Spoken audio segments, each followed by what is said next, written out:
Welcome sa inyong lahat dito sa aming channel. Huwag kalimutang mag-subscribe para lagi kang notified. Kami si Justin and si Chris at ito ang aming Simple Life. Note, comment down below. Please share and like this video. This is exactly why I'd rather do a collaboration or a partnership with a brand na hindi yung sobrang sikat. Lakas makainit ng ulo, guys. I don't know if this is right that I'm venting right now in front of the camera. Because some of that PR department might see this and I don't freaking care. Because they don't care about small-time YouTubers like us. Or small-time YouTubers like me. You know what I'm saying? There are brands na sobrang ang importante lang sa kanila ay yung kumita sila, maabot nila yung quota nila, ano pa ba? Pera-pera lang yung ganon. And I completely understand that because, you know, a part of me, other than what I do online, kasi medyo bumi-business woman din tayo, di ba? Pero the thing about what I do and what other people do is that as much as possible, when people pay me to do something, I want to do it 100%. Or if I can surpass my 100%, then I would be more than happy to do that. Pero may mga tao talaga na di ko alam kung ganun ba sa marketing, guys? Ganun ba? Yung mga taga-panood ng mga taga-panood ko po na miyembro ng marketing at mga PR department sa kanya-kanyang mga kumpanya. Ganun ba talaga? Di ko para ako nasa gobyerno! Para ako nakikipag-usap sa ano? Para ako nakikipag-usap sa parang isang sangay ng government office. Yun, the inconvenience. Do you guys understand what I'm saying? You don't. Because I cannot, you know, disclose all the details to you guys. I love the brand. But the people who work in that brand,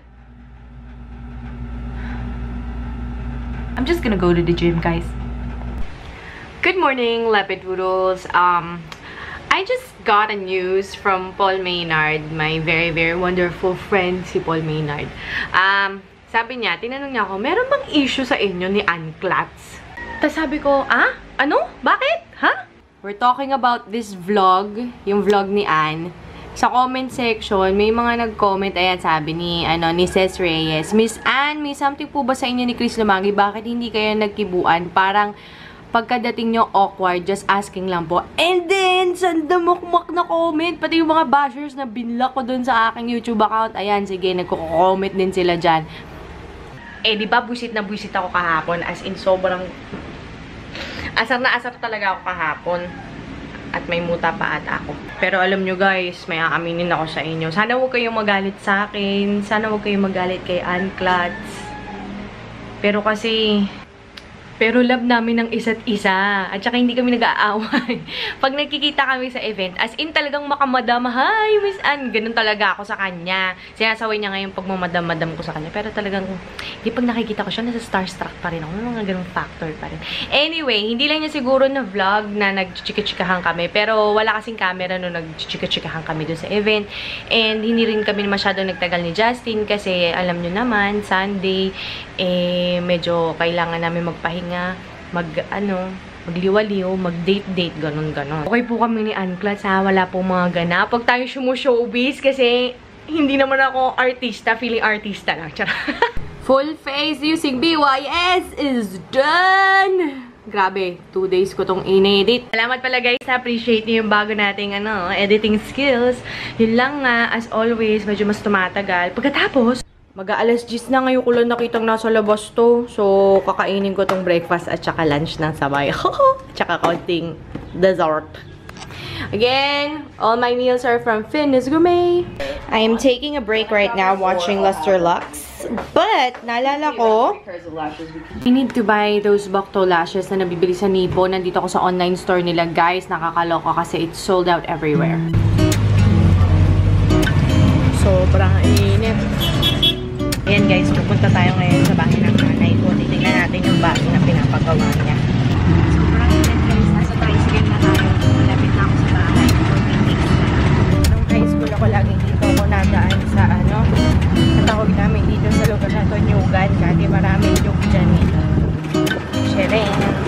ito guys, ito yung pinapatay yung bahay ni mama. Gusto niya dyan kami tumira. Malapit sa kanya, pero ayoko. Guys, it's now nighttime and mag-unbox tayo ng isang package galing sa isang viewer. Okay. Nakatanggap ako ng notification mga last week pa.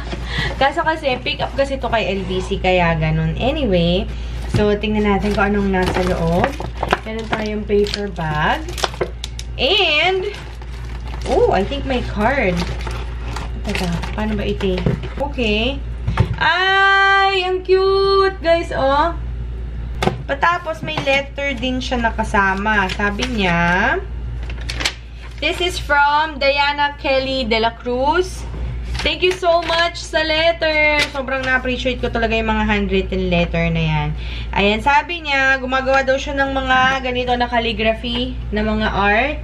And then, you can follow her on Instagram. Just search her name, Diana Kelly de la Cruz. Ayan. Kung gusto nyo daw order kayo sa kanya. Thank you so much! Grabe, nakakatuwa. Tapos parang ayaw mo ako mag-diet girl kasi may pahabol ka pang ganito, oh. Saka may pahabol ka pa rin na isa pang ganito, oh. Paano tayo papayat nito? Oh, at meron pang ganito. Actually, guys, hindi nyo talaga ako kailangan padalan. Sa totoo lang, as in, sobra. Pero, kung hindi talaga po kayo mapigilan, hindi. Pero syempre, ayoko naman kayong pigilan gumawa na isang good deed. Kaya maraming salamat pa rin. I would appreciate if you guys would send me letters. Sobrang love na love ko yung mga handwritten letters. I will have my shipping information down in the description box just in case you want to send me anything. A card, a letter. Ayun. Ayan. At saka, what is this? Medyo mabigat ite, ah. Ooh! Ay, ang cute! Hala siya, oh! Hala ka! May mga magagamit na tayong accessories sa mga makeup tutorial ko. Saka yung bote ite. Nakabalot siya ng bonggang-bongga. Ayan! Mayonnaise! Thank you so much! Ay, salamat! Ito yung mga moments na alam mo na adulting ka na. Yung pag nakaka-receive ka ng ng mga grocery items, ang saya-saya ko na. Thank you so much, Diana! Tatago ko tong art na ginawa mo para sa amin ni Justin. Thank you! Yay! Guys, nakikita nyo ba yun? Nanghihina yung tuhod ko ngayon. Ang laki nung ipis. Ganito kalaki! I'm just so glad na there's this glass separating us. Oh my gosh, I'm gonna die! Walang Diyo, gusto niya talagang pumasok. Oh my gosh, so yun! Grabe, kinikilabutan yung bato ko. Pero anyway, meron tayong, ngayon, depensa. Pero wala akong magagawa to kapag niliparan na ako eh. Bira. Natawagan ko na si Justin para umuwi na siya. Anyway, guys, ito. Turn on ko lang ah. Isprayan ko na tong pinto para hindi siya pumasok dyan. My gosh, oh my God. Parang alam mo yun, ewan ko ba, yung mga ipis na yan, para may sixth sense sila na alam nila kung sino yung mga takot sa kanilang human beings. Talagang inuuntog niya yung salamin para makapasok siya. Natatakot ako, baka makasiksik dito sa aircon yun. Biglang lumabas sa aircon, wala siya. Daddy, umuwi ka na. Daddy, umuwi ka na. Ay, nako. Guys, pwede ako umawag na ahas, butike, barang. Ang barang ba yun? Yung malaking salagubang. Wag lang ipis. Ako po, as in talagang kinakabahan ako. Chinik ko nga yung mga bentanas ko, talagang nakasilid talaga sila. Ito yung mga moments na ayaw sumagot ni Justin eh.